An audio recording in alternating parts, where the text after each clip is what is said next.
मित्रांशी किंवा कुणाशी मजाक मस्करी करताना त्यांचं काहीतरी लिमिट असणं गरजेचं आहे. अन्यथा चेष्टेचा विषय अनेकदा अंगलट येतो. कधी कधी तर अशी मस्करी एखाद्याचा जीव देखील घेऊ शकते.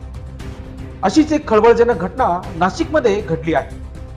मोबाईलवर गेम खेळताना मित्रांमध्ये मस्करीमध्ये भांडण झालं. त्यात गुप्त भागात मार लागल्याने अल्पवयीन मुलाचा मृत्यू झाला आहे. या घटनेमुळे परिसरात एकच खळबळ उडाली आहे.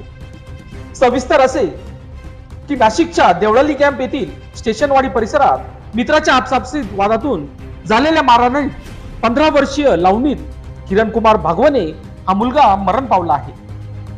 या प्रकरणी पोलिसांनी अल्पवयीन मुलांवर खुनाचा गुन्हा दाखल केला आहे. तसेच या प्रकरणी एकास ताब्यात देखील घेतले आहे. मृत नवलीचे